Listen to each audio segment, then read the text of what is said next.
جب بہت زیادہ ان سبوں نے ستایا، کس نے؟ مکے والوں نے۔ ارے سنیے صاحب، آپ کیا غضب کا ہے بھئی، اتنی ہی زیادہ مکے والوں نے ستایا کہ آخرکار اللہ کو کہنا پڑا حبیب اب یہ سب اس لائق نہیں ہے، ان کے بیچ رہیے، چھوڑ دیجیے، آپ چلے آئیے یہاں سے، ہے نا۔ تو جب بہت زیادہ ستایا تو فرشتوں کے نام تو آپ کو پتہ ہے، جبرائیل، میکائیل، اسرافیل، دردائیل۔ ویسے ہی ایک فرشتہ ہے جس کا نام ہے جابیل۔ کیا؟ جابیل بنا ہے جبل سے، جبل مانے پہاڑ، تو اب سمجھ گئے جابیل کا کام کیا ہے۔ جابیل کہاں معین ہے؟ پہاڑوں پر۔ جب بہت زیادہ ہو گیا تو اب روایت کہتی ہے اوحى اللہ تبارک و تعالی الی جابیل ملک الجبال، اللہ نے جابیل پر وحی نازل کی جو پہاڑوں کا فرشتہ تھا، فرمایا انشق الجبال وانتہی الی امر محمد، نکلو پہاڑ سے اور جاؤ ہمارے حبیب کا میٹر دیکھو۔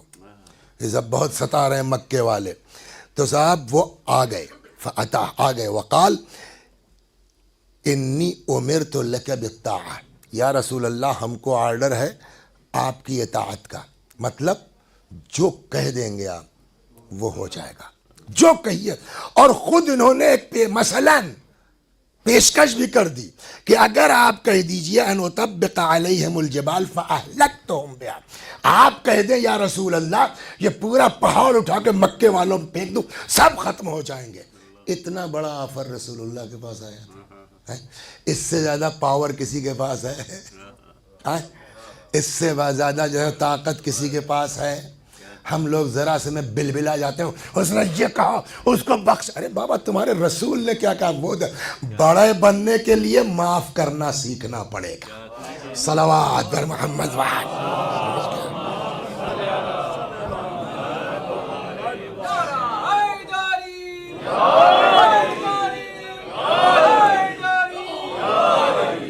اگر بڑا بننا ہے، نفیس صاحب، یعقوب باپ، یوسف بیٹے، بڑا نبی کون ہے؟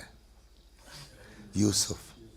بلکہ بعض روایتوں سے یہ استفادہ ہوتا ہے کہ حضرت یوسف کو یعقوب پر حق ولایت حاصل تھا۔ صاحب ایسا کیسے؟ اس کی دلیل جو بزرگ دیتے ہیں وہ یہ کہ اگر یوسف کو حق ولایت نہ ہوتا تو یوسف کا پیراہن یعقوب کی شفا کا سبب نہ بنتا۔ تو اب سوال یہ کہ صاحب باپ ہو کے وہ کم درجے کے نبی، بیٹا ہو کر کے وہ بڑے نبی، باپ کے اوپر ولایت، یہ تو بالکل نئی چیز ہے۔ اس کا سیدھا جواب جو بزرگوں نے دیا جب راز کھلا کہ یوسف جو کہاں ہے، پرائم منسٹر بن گئے ہیں، یوسف کو کہیں ایف آئی آر کرنے کی ضرورت تھی؟ بولیے، کوئی وکیل کرنے کی ضرورت تھی؟ کوئی مقدمہ لڑنے کی ضرورت تھی؟ کچھ نہیں کرنا تھا۔ جس دن جو ہے وہ عزیز مصر ہوئے تھے، بھیجتے جو ہے اپنی فوج کو، پکڑوا کے سب کو تختہ دار پہ چڑھا دیتے نا، چپ چاپ۔ جب وہ لوگ خود ہی آ گئے اور ایک دوسرے کو پہچان لیا تو وہ پریشان۔ لیکن قرآن پڑھیے، قرآن نے کیا کہا؟ چھوڑو، لا تثریب علیکم اليوم، چھوڑو، کوئی بات نہیں ہے۔ یہ تو شیطان تھا یار، جس نے ہم بھائیوں کے درمیان جھگڑا لگا دیا۔ ایک سیکنڈ نہیں لگایا جناب یوسف نے معاف کرنے میں۔ لیکن یعقوب، ان کا بھی دل دکھا تھا نا، 25 سال سے کمبخت 10 کے 10 کھولے نہیں، وہ بیچارے بلبلاتے رہے میرے بچے کے ساتھ کیا کیا۔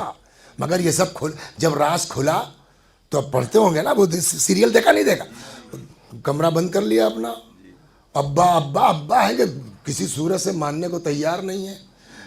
بہت زیادہ اصرار ہوا، تب کیا کہا؟ قرآن کہتا، فرمایا سوف استغفر لکم ربی، چلو ٹھیک ہے ہم اللہ سے تمہارے لیے استغفار کر دیں گے۔ مفسرین کہتے ہیں کہ اس کا مطلب یا تو وہ انتظار کر رہے تھے سحر کا، بعض روایتیں کہتی انتظار تھا شب جمعہ کا، ہے نا۔ ایک تو بڑی محنت سے دروازہ کھولا، پھر وعدہ چا ٹھیک ہے دیکھیں گے، اور یوسف نے کیا کیا؟ بھیا ہمیں چھوڑو، ختم کرو بات، جو ہوا وہ ہوا، بھائیوں نے دشمنی لگا دی، تمہاری کوئی بات ہی نہیں ہے۔ تو یوسف نے معاف کرنے میں سیکنڈ نہیں لگایا۔ سمجھے آپ؟ یعقوب کے اوپر نہیں پڑی تھی مصیبتیں، یوسف سے پڑی پر۔ اب سمجھ میں آیا بڑا بننے کا ہنر کیا ہے؟ معاف کرنا سیکھو، بڑے خود بخود بن جاؤ گے۔ صلوات بر محمد۔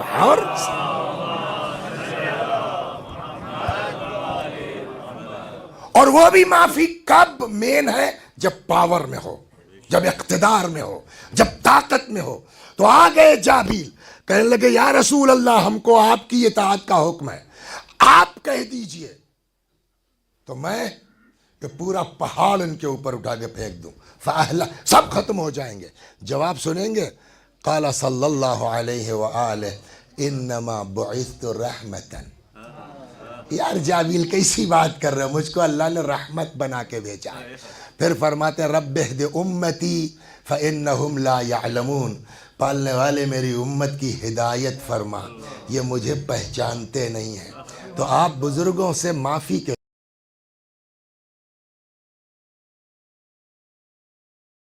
ساتھ، آپ بزرگوں کے معیار کی مجلس یہ نہیں ہے ایسے ہی دو چار حدیثیں سنا دینا، کوئی مجلس تھوڑی ہوئی معیاری، لیکن اپنے چھوٹے بھائیوں سے بڑا بننا ہے تو معاف کرنا سیکھو، انتقام سے دور ہٹو۔ صلوات بر محمد۔ آخری بات،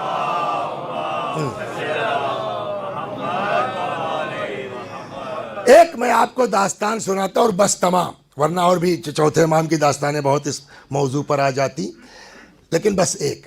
یروى ان رجلا من نسل عمر بن الخطاب كان بالمدینہ یؤذی ابا الحسن موسى الكاظم علیہ السلام ویسبه اذا رآه ویشتم الامام علی۔ ایک انسان تھا خلیفہ دوم کی نسل کا، امام کاظم علیہ السلام کے زمانے میں جب امام کو دیکھتا تھا الٹا پلٹا بولتا تھا، وَيَشْتِمْ الامام علی، مولا کو گالیاں بکتا تھا۔ کس کے سامنے؟ امام کاظم علیہ السلام کے سامنے۔ تو جلال آنا چاہیے نہیں آنا چاہیے؟ اور ایسا نہیں، فقال لبعض جلسائه یوما، فقال له بعض جلسائه، ایک دن بعض اصحاب نے امام کے فرمایا کہ مولا دعنا نقتل هذا الفاجر، باپ چھوڑ دیجئے مولا، مت ڈالیں اس کمبخت فاجر کو۔ فنہاہم اشد النہی وزجرہم اشد الزجر، امام نے سختی سے منع کیا اور بہت قاعدے سے ڈانٹا۔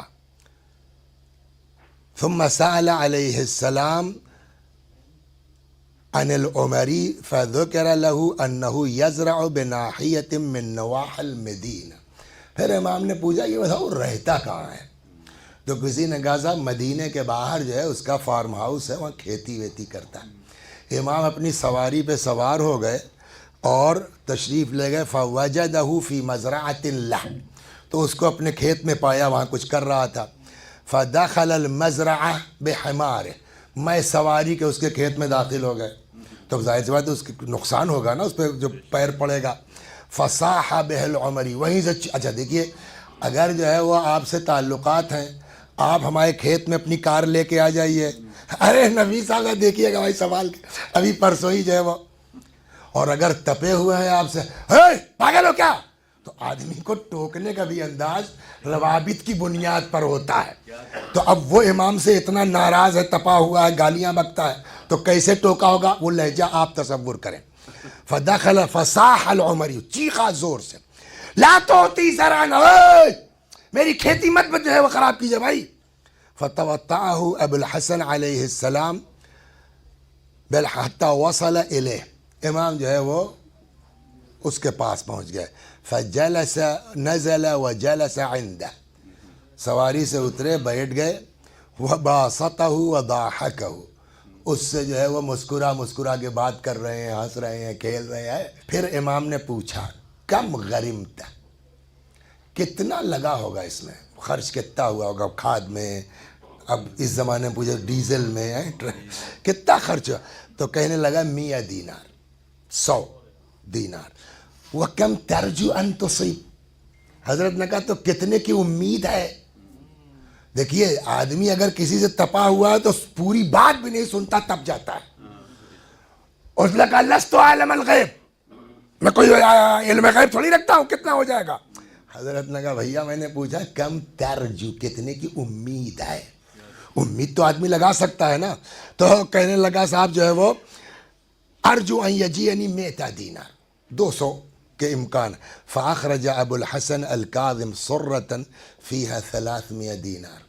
حضرت نے ایک تھیلی نکالی، اس میں 300 تھا، اور اس کے بعد فرمایا یہ رکھ لو، ھذا زرعک علی حالہ، اور انشاءاللہ یہ اپنی جگہ، یعنی جو امید ہے وہ اللہ دے گا. واللہ یرزقک ما فیہ ما ترجو، وہ الگ سے.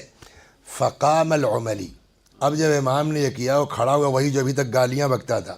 فقبل رأس الامام موسیٰ الکاظم علیہ السلام وسألہ ان یصفح عن فارته. اب وہ پیشانی چومتا، منہ چومتا، معاف کر دیے صاحب، ہم نے بہت غلطی کی صاحب، ہم نے بہت نالائقی کی صاحب، معاف کر دیجئے ہم کو. فتبسم ابو الحسن سلام اللہ علیہ، امام مسکرائے، وانصرف، اور مسکرا کے چلے آئے. ثم راح الى المسجد، اب گھر آنے کے بعد پھر وقت ہوا نماز کا تو مسجد کی طرف گئے. فوجد العمری جالسا، تو اس کو دیکھا گیٹھی پہ بیٹھا ہوا ہے، بالکل جو باب الحوائج، کیا باب المراد، کہ وہ گیٹھی کے اوپر بیٹھا ہوا ہے. فلما نظر الى الامام، جیسے ہی نظر پڑی اس کی امام پر، اب سنیے آپ، قال اللہ اعلم حیث یجعل رسالتہ. جیسے ہی اس کی نظر پڑی امام پر، دیکھتا ہے خدا خوب جانتا ہے اپنی رسالت کس خاندان میں رکھے.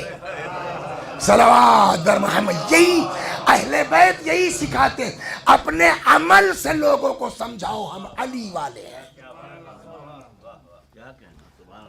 اب جب اچھا پبلک تو اس کو جانتی تھی کہ روز کیا حرکت کرتا تھا، تب جو کیا میں یہ کیا، اور بھائی یہ کیا، اپنے اپنے انداز میں لوگوں نے پوچھ، کہنے لگا وہی جو آپ نے دیکھا. خوب. وقالوا له ما قصتك فقد كنت تقول غيرها، یار تم تو اور کچھ بکتے تھے، یہ کیا. فقال لهم قد سمعتم ما قلت الان، جو سنا بس وہی ٹھیک ہے. وجعل يدعو لأبي الحسن علیہ السلام، امام کے لیے دعا کرتا تھا. خوب. فلما رجع ابو الحسن الى داره، اب امام اپنے گھر آئے. کچھ لوگوں نے کیا کہا تھا، دعنا نقتل هذا الفاجر، مولا آگ چھوڑیے مار ڈالیں گے اس کو کمبخت. کچھ صحابیوں نے کہا تھا نا، ان کو بلوایا. ایما کان خیرا ما اردتم او ما اردت، اب بتاؤ تم لوگ بہتر کیا تھا، وہ جو تم لوگ کہہ رہے تھے یا جو میں نے کیا ہے. 300 روپے میں کام ختم ہو گیا، بلا وجہ کوٹ کچہری کرو گے اس سے زیادہ لگے گا.